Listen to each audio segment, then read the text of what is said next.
Travel Saturday with Sarah and Ed with Destination Cleveland, Ohio. World-class experiences without the world-class ego. Unapologetic, unstoppable, unafraid. With direct flights from Dublin to Cleveland. Learn more at thisiscleveland.com. Sarah Slattery, the travel expert, and Ed Finn Travels are back in studio. Hello. Hello, sailor. Hello. So we're talking all about cruising today, something that I've never done. Oh my goodness. I have friends who Stop laughing, Ed. I have friends. I thought you'd be a real cruiser now. I knew he was going to go down this road, Sarah. Yeah. Well, we should have just got you in on your own for this one. Have you done a ferry? he's Have you been on a definitely ferry not or missed anything? it. Have you done any of the ferries? Gone to Holyhead, yeah. Anyway, we're talking about cruises today. I do have friends, however, who are mad into the cruising, and it's all they'll do now these days. Yeah. So, Sarah, you're really into it, and Ed, you're not as into it. Yeah. Funnily enough. Okay, let's say, yeah, I mean, I'm not averse to it, but I'm not as big. Sarah loves them because she loves food and she loves great value. That makes me sound lovely. Sorry, and you love attractions and theatre and entertainment. Go on, sorry, Sarah. No, I do. Look, I'm not, when I say I love them, it's not something I live and die, I have to do all the time. But I do think they're great value. I do think there's a lot of misconceptions out there. I do think there's a cruise for everyone. I mean, there's lots of cruises I would run a mile from, I wouldn't go near. So they're not every cruise is going to be great. Because it used to be a case, Sarah, wasn't it, that it was like if you went on a cruise, it was for retired people, it was for the older generation, really. Yeah, absolutely. And that has changed massively now, in fairness, because, I mean, the big ships now, like Icon of the Seas, the Quantum of the Seas. I mean, I was on a few of those when they launched them. They have the biggest water slide in the world. I mean, so you can see that wouldn't necessarily be for the retired market. It would be very much for kids. So massive, like, theme parks. I mean, interactive robots serving you cocktails. They're little cities. They're floating cities now. I mean, now, the Virgin... only thing, I know this sounds mad, right? But I don't think I'd be able to relax if I was going on a cruise with a child. And even watching other people's children, if I didn't have my own there. Like, I think I'd be nervous. A nervous wreck that something would happen. They'd fall overboard or... Like, are they safe places for children? Oh, yeah. Listen, Like, Sarah knows it's so, absolutely. like, The creches and everything. Yeah, it's so rare that anything like that would happen. I'd love to actually see the stats in it compared to a normal holiday, but I'd say it's much safer. One thing that I found going on a cruise with kids is the opposite, is how safe you feel, because they can wander off. You can go for dinner, especially when they're a bit older. Obviously, I'm not talking about toddlers, but like they can go off, eat where they want, do what they want. They're not going anywhere. You're not worried about them like that they're going to be gone somewhere. They're actually going to be on board. And a lot of the newer ships as well, you have like apps and tracking. You can see where they are, know. Sarah has her kids chipped as well. She's right. She's dead right. So I actually find them very safe from that point of view. But I mean, look, you're either going to be nervous or you're not. But the kids, like they do, I mean, there's so much provided for them. It is actually a great place for adults. When I was on a few of the ones I did, I mean, the kids you would almost hardly know, they'd kind of separate areas. So it's done so well. And the one thing that's really important and comes always when you're talking to your cruise agent, or your travel agent or whoever, just make sure you book, because there's so many ships that do different things. Virgin Voyage is the new one now. That is adult only. So there's no kids on that, right? So, I mean, if you wanted to leave the kids at home, Trina, and do that, you'd have a great time, because it's adult only if you wanted a complete break, with a friend of yours or the girls or whatever. The 28th of November, I was having a look there, right? 17 nights on the Scarlet Lady. I like the name as well. €1,429 for 17 nights. With a balcony, right? Now, that's with Click and Go. It's return flights from Dublin to Rome. And you do Rome, Barcelona, Malaga, Funchal, Madeira, beautiful, Santa Cruz, Tenerife, and Miami. And it's return flights from Dublin, checked in bag, 16 nights sailing, all dining at 20 eateries. There's only the 20 restaurants, Trina. I don't know, will you be okay with that? Essential drinks, group fitness classes, keep you nice and trim, and entertainment. And there's one night in a hotel in Miami as well after the cruise. That seems very, very good. So you see why cruising isn't that like that's one amazing. Of the new, like a new ship. And what's great that's about the Virgin Voyages. Yeah, what's great about Virgin is they don't do the buffet thing. It's like all different restaurants. Yeah, 20 speciality dining, but it's all covered within the price. Yeah. So now we might get you to go on that one. Jeez, I might be there. I might be there. Seriously, the 28th. Now, I mean, that is. I mean, seriously, 17 nights, flights, into Rome out of Miami, one night in Miami, cracker deal. I just thought to myself when I saw that, I'm like, oh gosh, what am I doing in November? That kind of way. That would be just stunning. And look at the places you're going to. Sorry, would you be freezing though on a cruise that time of year? Well, you see, this is all relative, of course, but not in Madeira you won't, right? And not in Tenerife or Miami. But it'll be crisp in Rome, I'd say, probably in November. But still, you're going to see a city. Rome is a city. It's not a sun destination. Yeah. Barcelona, great city. Malaga, fabulous city destination. Brilliant tapas there, even though you won't need tapas because you'll be eating so much on the 20 eateries on the ship. But Malaga is fabulous. It's really like one of the great places. You can do loads there. But the cities are great for that, for that weather, Sarah, aren't they? Yeah. You have the beautiful Madeira, like the beautiful island of Madeira, Tenerife. So you go into warm weather then. So, yeah. This is actually cruise week. I don't know, did we say that at the start? So there is more offers this week than there would normally be. And lots of maybe free upgrades or free flights or low booking deposits, all these kind of incentives to get people to book during cruise week. I saw some great deals next summer as well on Sun Princess, which I was on and I loved. Princess Cruises' newest ship, $12.29, including flights and your cruise for a weekend. That's next summer. There's some really good family deals. That Princess Cruise one was with Click and Go as well, actually. But Sunway has some really good family offers. They have October midterm break this year on Norwegian Escape. That's 10 nights for $9.99, including your flights, your baggage, your meals, everything per person. The midterm break in February, $619 on MSC World Europa, one of the newer MSC ships. So, that's the kind of prices with your food and your flights, your transfers, your baggage, all these things are included. So, such good value. Yeah. And it's lovely as well for multi-generational. So if you want to bring the grandparents or this kind of stuff for everybody on board. Can I ask a quick question, Sarah, just in relation to, getting travel insurance for going on a cruise? Is it more difficult because if something happens, you're on a ship, especially if you maybe have an existing health condition or... I mean, it's not seen as high risk at all. If you were going skiing now, that could be, or if you were going to ballooning or if you were climbing Kilimanjaro or something like that. But no, cruising is not seen. I mean, look at the demo. It's not seen as a high risk at all. You can add on a cruise connection cover, which it's a small fee. So you have your regular travel insurance and then there's cruise connection you can add on. But that's really more for if you miss a connection. So if you're booking your flights yourself and you're booking a cruise separately and then there's a delay and you miss the actual port. Yeah.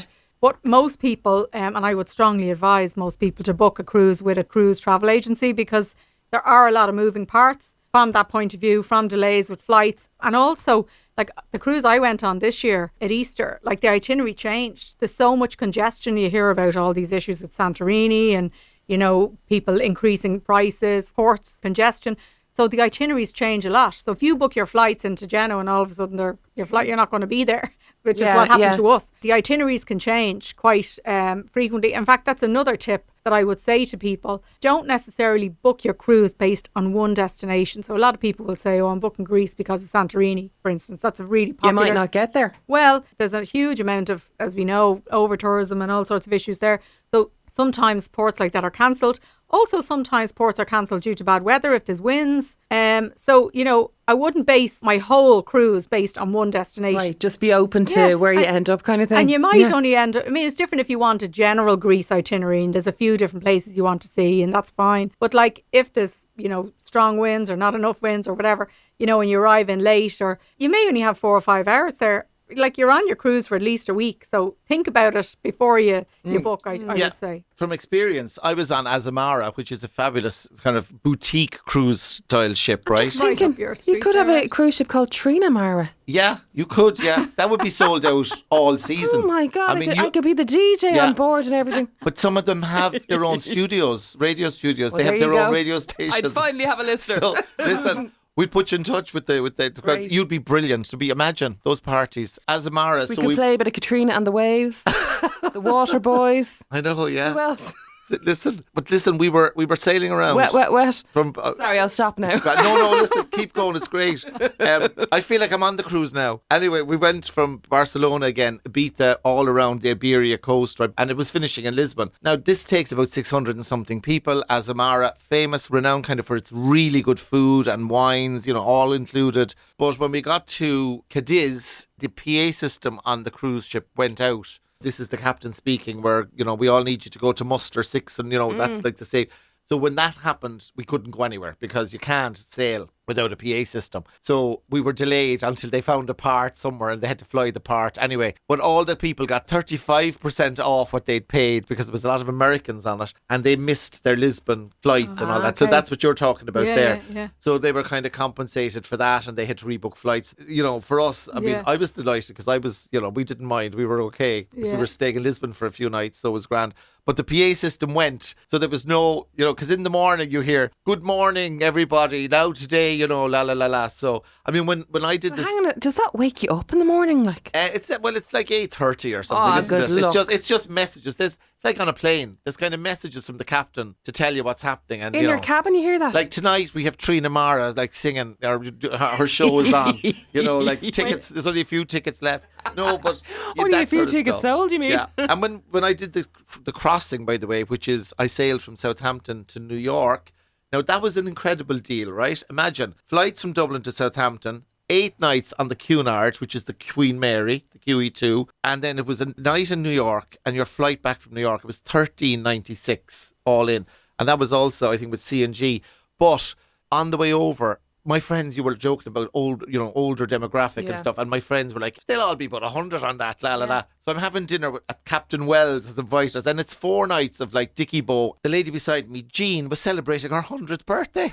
And I'm like, So you Jean, were? she said, Ed, her husband was a surgeon in New Jersey, and she'd never flown in her life. This was her 100th crossing as well. She'd all her family, well heeled, and going for lunch and everything after. She played bridge. Her assistant, Brenda, was 72. But like, she was, I said to my friends... That's what happened in America. You have to keep on working until till she you was die. great fun altogether. And I said to them, I'm loving this cruise, G. And she said, Edward, it's not a cruise, it's a crossing. Because obviously you don't stop anywhere when you go across the Atlantic. But very Downton Abbey. But anyway, but that was amazing, right? But then Captain Wells announced, and we're just passing where we lost Titanic in 1912. Fabulous. Just what you want to hear, yeah. Now, after about 6 days or 5 days on that, I mean, I was kind of chomping to get off. You know the word cabin fever? I was getting a bit, even though they've the biggest ballroom on the seas, the Queen Mary, QE2, Queen Mary 2, whatever, so there's 2 of them, isn't there? And then the Royal Philharmonic Orchestra were playing. Bill Bryson was giving a lecture.